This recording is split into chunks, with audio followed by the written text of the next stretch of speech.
I'm curious about many things against Wisconsin. I'm curious about one thing in particular.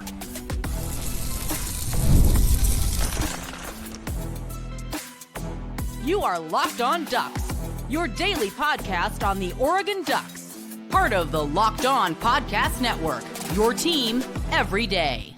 Yes, it is that time once again for Locked On Ducks. I'm your host, Spencer McLaughlin. Thank you so much for making this your first listen or your first view of the day. Part of the Locked On Podcast Network, your team every day, and your number one source to stay up to date with the Ducks. This episode brought to you by our friends over at Game Time. Download the Game Time app, create an account, use code LOCKEDONCollege for $20 off your first purchase. Plenty to get to. The offensive line, a semi-finalist, sort of, for the Joe Moore Award. It's just not the traditional semi-final word, but still. Great recognition for the offensive line up front because they're a nominee again in Dan Lanning's third straight year. That's just pretty darn good. And thoughts on the running back position and the most hilarious men's basketball win ever. I mean, ever. But let's start with the number one thing I want to watch for in this game against Wisconsin. That is whether Oregon can run the football. I've said throughout this season that Oregon's running game has been solid, but it hasn't been great. And the numbers really back that up. And it has not been at the same level where Oregon's ground game has been in the last couple of years. So this could be a function of going to the Big Ten. But I also heard from some places in particular that, well, you know, the Big Ten is just going to be a lot tougher. And no one aside from Ohio State has played Oregon to a one-possession game. Nope, nobody has done that yet.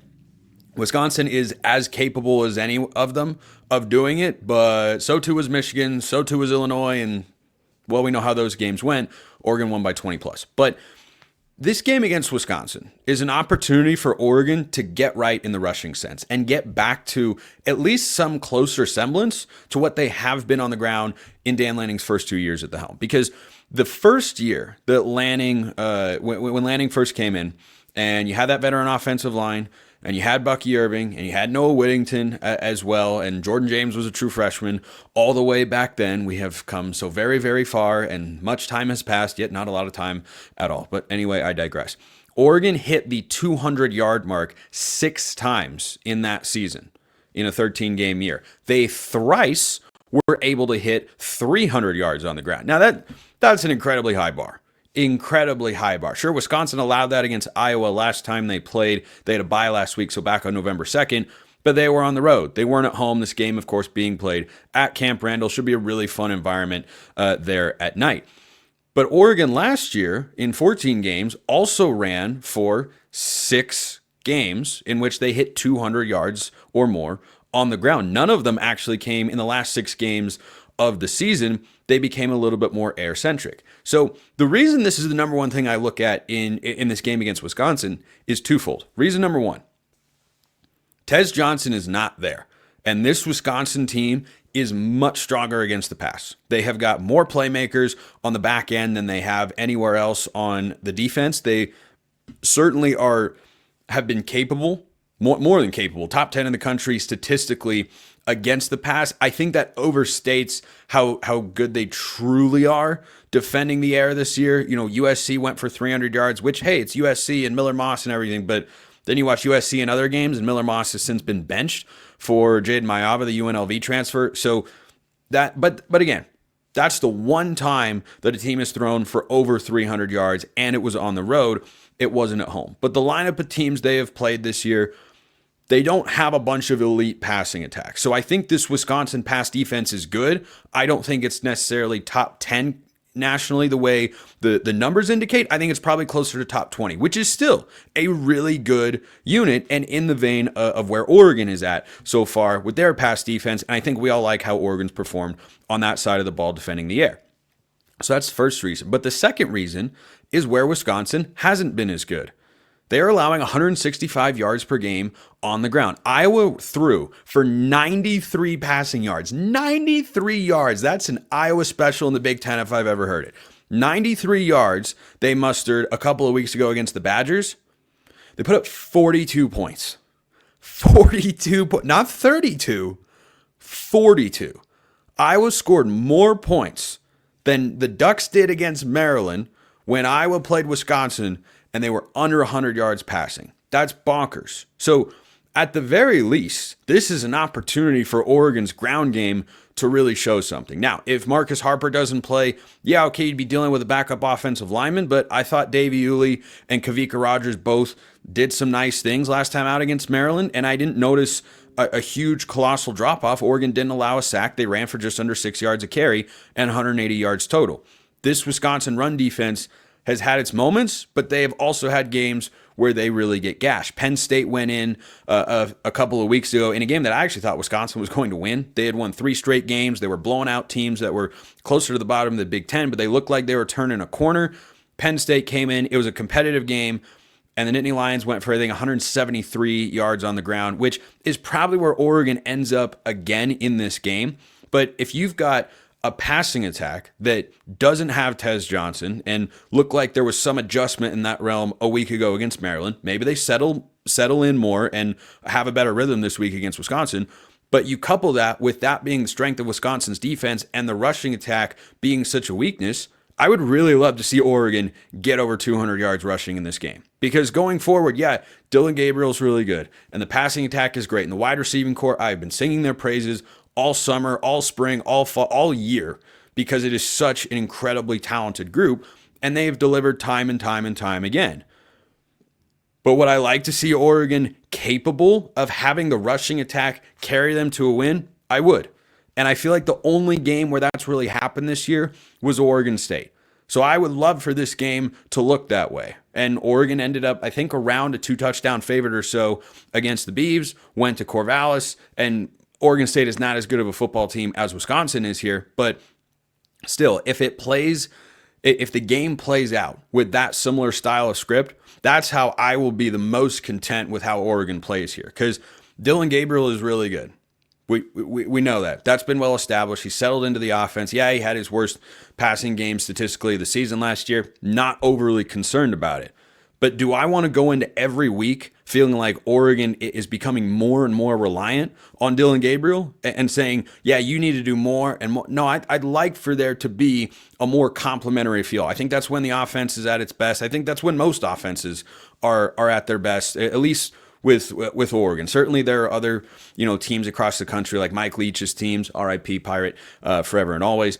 Those teams never really sought balance. They didn't need to run the ball. They had to, execute a bunch of other different things. But for this Oregon team, the way it's constructed, I think having more of a balance where it's 260 to 300 through the air, or 260 or above, Gabriel can always pop off and hit long ones, but 260 to 300 through the air and around 200 on the ground, I think is the sweet spot. And against a Wisconsin team that has struggled defending the run this year, yeah, I'd really like to see the running game pop off. And so that's the number one thing that I'm looking for in this game that'll make me feel even more confident going into the bye week. And I think Oregon's got a lot of different ways to move the football. Quick passing game, intermediate, deep passing game. They've got everything in the works. I think they're going to score points. I just don't know how. Is Wisconsin's pass defense going to regress to the mean a little bit, or is Oregon's rushing attack going to pop off the way it has at times in the last couple of seasons? That's the number one thing that I'm watching for on offense in this game. What are you looking for? Let me know in the YouTube comments or hit me up on X, formerly known as Twitter, at @McLaughlinCFB or at LockedOnDucks. The offensive line for a third straight year is a semi-finalist for the Joe Moore Award for the best offensive line in college football. Boy, that's pretty good. That's very good. And I have many thoughts on that. Well, really just a couple, but they're all good, I assure you. I've got 3 guys, 1, 2, 3. I could come up with more, but 3 is a nice clean number, who need to be better than they were against Maryland, against Wisconsin, if Oregon is going to win big. That's all coming up next.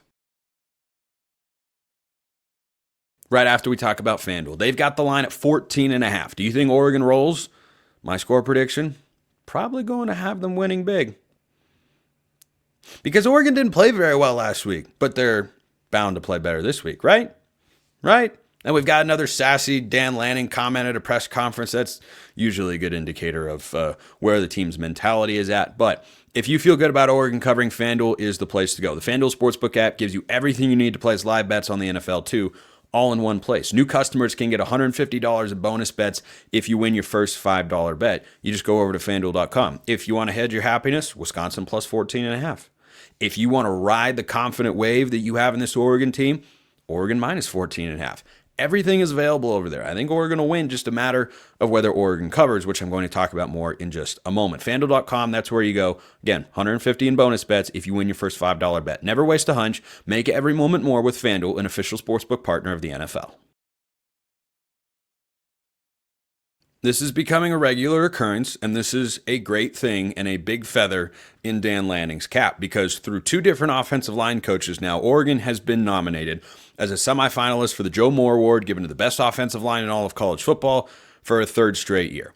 There is absolutely a part of this that is sort of de facto with Oregon's national success in each of Dan Lanning's 3 seasons. First year, lose to Georgia, but then start to win a lot of football games and win big and stack up the victories over the course of the season. That gets a lot of attention. Last year, in the top 10 the entire year. This year, taking that to an even new height as the number 1 team in the country right now in the APN and the college football playoff rankings. So the other, but I don't want that to come off as, well, the offensive line, or Spencer, you're dogging on the offensive line. No, not at all.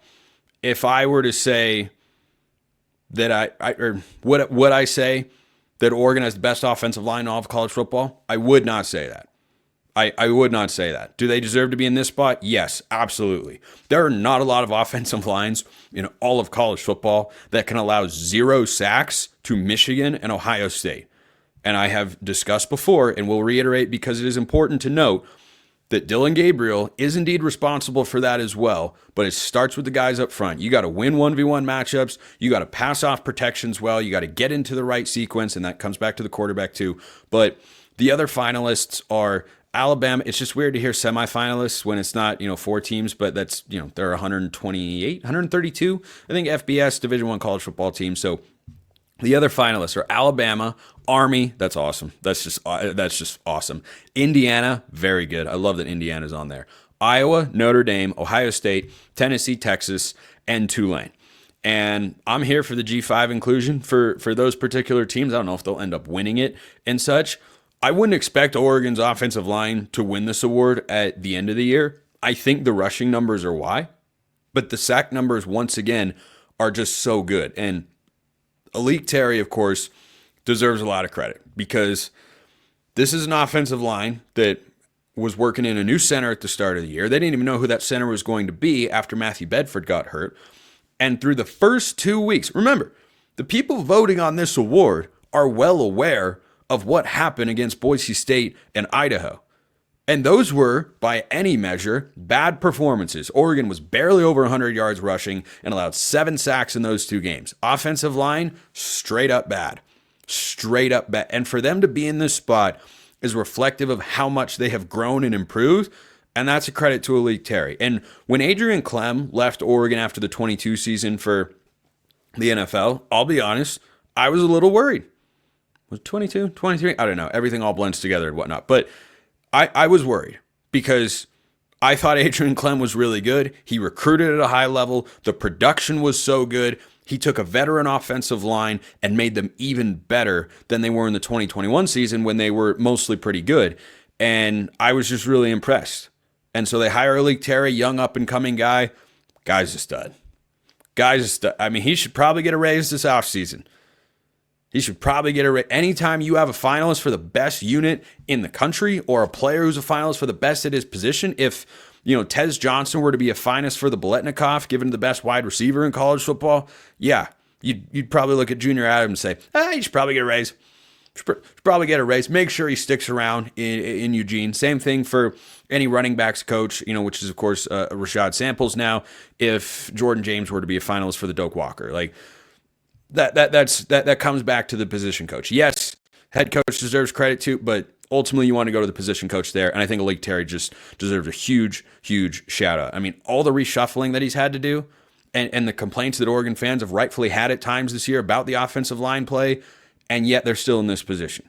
That's setting a really, really high standard, and I think Terry deserves a lot of credit for that. So I don't know that Oregon will come out and win. I don't think Ohio State would win. Tennessee, I don't know about Tennessee. I think Indiana has got a real case to progress along those lines and win the award for the best offensive line in college football. when you watch them play, their offensive line is really good. And they also played well against Michigan. The offensive line did specifically. The team as a whole was just okay, and we know that Michigan front is really nasty. But, headlined by Josh Connerly and Johnny Cornelius at tackle, and Poncho, I think, has done a good job at center this year. And the shifting they've done with the guard positions, it's a tough thing to manage.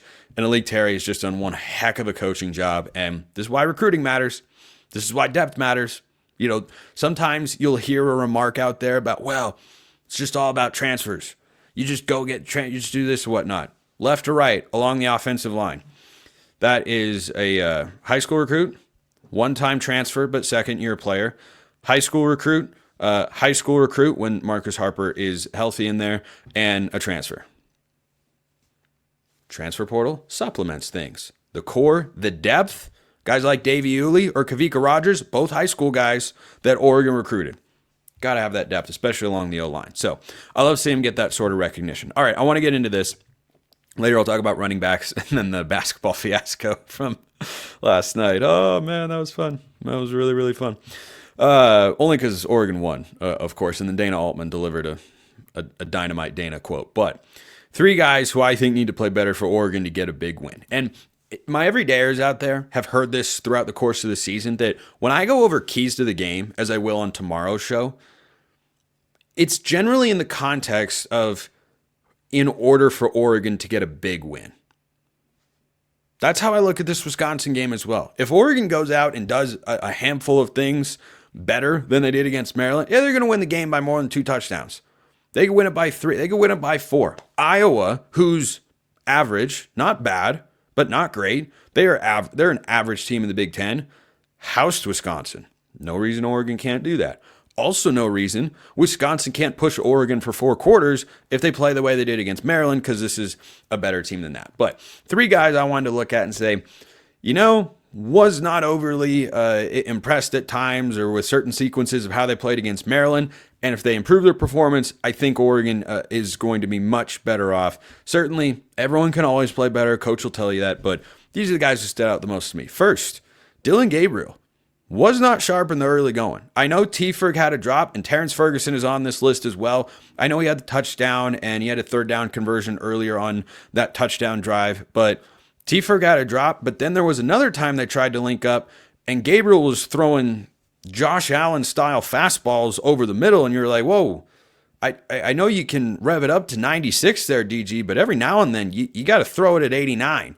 And I'm just using baseball comparisons here. That's not actually how hard. I don't know how hard guys actually throw a football, but it's not as hard as you throw a baseball, obviously. So I think Dillon Gabriel, as much as anyone, has to be sharper in the early going. Remember, the offense kind of stumbled in the early portion of that Maryland game, and they just kind of looked out of sync. And at some level, that's got to come back to the quarterback. And then there were some reads that I felt Gabriel missed, and particularly on 2nd and goal when he forced the shovel pass to Terrence Ferguson. Wrong play. Wrong read. I think he predetermined that one. And look, we're nitpicking here. This guy is a Heisman Trophy contender. He deserves to be that as the quarterback of the number 1 team in the country, and the numbers that he has put up this season. Just about every criticism you could lob at Dillon Gabriel or any Oregon player, it's nitpicking. Because Oregon's 10-0, and they've won every game in Big Ten play by at least 20 points. So, except for Ohio State. So, it is 100% nitpicking here, but I didn't think Dillon Gabriel played his best game. Can they be better on 3rd down? Can they be better in the early going? I think that comes back to Dillon Gabriel. And then Terrence Ferguson. Got to catch the ball. He's still just a road paver in the run game and does just a phenomenal job in that sense. I didn't have a problem with that, but yeah, the drop early on kind of just contributed to the stumbles. And especially with those veteran leaders on this team, they got to be able to step up better. And then Tysheem Johnson, couple of penalties in that game. Got to get rid of them. So Dan Lanning, I was asked by James Crepea, the Oregonian, about what they're doing to address the penalties. Apparently the defensive backs were playing this week with boxing gloves so that they can't grab onto a guy. Phenomenal. Hope that works out. I've gotten questions before about, well, how do you actually work on penalties? Well, apparently that's how you work on penalties. Apparently you put boxing gloves on and say, yeah, can't grab a guy now. Use your technique, anticipate, read body language, everything else except grabbing the guy. Hopefully that works out. But Tyshim definitely didn't have a good day in coverage. He cleans that up. The Oregon defense will be in a much better spot. Let me know your thoughts in the YouTube comments or hit me up on X, formerly known as Twitter. As always, got a mailbag question to get to. It's about the running back room. What are we going to get from the running back room? Well, I hope it's a big game. But how many guys contribute for that? That's coming up next. Right after we talk about Game Time, which has Game Time picks. Game Time picks makes getting tickets to see your favorite teams play live even easier, including Oregon at Wisconsin, if that tickles your fancy. Game Time picks filters out the fluff to show you only incredible deals on great seats, so you don't have to waste time searching through thousands of tickets. Curation makes it easier to save more on sports, concerts, comedy, theater, whatever you're looking for. Game Time has got it. And Game Time gives you a panoramic view from your seat in the app before you buy, so that you know exactly what to expect and what you are going to see once you get to the stadium or arena. Take the guesswork out of buying tickets with Game Time picks. Download the Game Time app, create an account, use code LOCKEDONCollege for $20 off your first purchase. Terms apply. Again, create an account, redeem code LOCKEDONCOLLEGE. That's LOCKEDONCollege for $20 off. Download Game Time today. Do you know what time it is? I do. It's game time. All right, so I got a mailbag question here from Rick, which he sent via the Twitter messages. You can get a question in over there. You can submit it in the YouTube comments. You can become a Locked On Ducks insider. Link in the description below. You get priority mailbag access and all sorts of other perks. You can get a free 14-day trial. Again, that link is in the description below. Rick sent in a question about the running back depth for next year, which I'm going to touch on, but I want to start with the running back depth and rotation for this week. Jordan James seems like he is going to play, which is what I'd expect. I think last week was more about resting him and load management throughout the course of the season than anything, and Noah Whittington was running the ball well. But when I look at this Oregon running back room, doesn't feel like they have found a strong third guy. And Jaden Lamar is the third guy, and Jay Harris is fourth, and Dink Riggs is fifth, and that's a really strong lineup of running backs in there. But for whatever reason, they have Jaden Lamar out there as a number 3 back. And I think he's fine. I think he's solid. Does some good things. I've compared him before and still look at him and see a little bit of a bulkier Travis Dye. He's not the biggest. He's not the most explosive. He's not the shiftiest. He's just kind of solid in every area across the board. And if Jordan James goes out of the game, I think the onus really goes on Noah Whittington, or vice versa. If Whittington were to get dinged up, I don't think they would feel as comfortable, and based on what we have seen, I don't think they should, having a split where, okay, you go from Jordan James is 1 and Noah Whittington's 2, but it's almost 1A, 1B. I don't think you would have that same level of confidence if one of them went out to Whittington and then Lamar. And I think we've seen that. When Jordan James hasn't been getting an extended run, they just lean on Noah Whittington. And Jaden Lamar will go in a couple different spots, but I don't think they use him in the exact same way with the same level of confidence. And maybe he's a guy who can pop and move his way up the depth chart next year. But the interesting thing about this running back room for Oregon is you could have everybody back after this season. Everyone could come back, or they could not. Now, the big name, of course, is Jordan James. Does he return after the season? And frankly, I don't know. I don't know the answer to that question.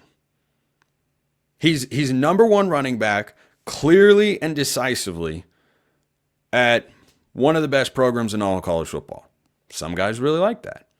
Some guys want to go to the NFL. Running backs don't have as long of a shelf life. Another year in college could mean one less year that you're going to be healthy and able to make yourself more money professionally in the NFL.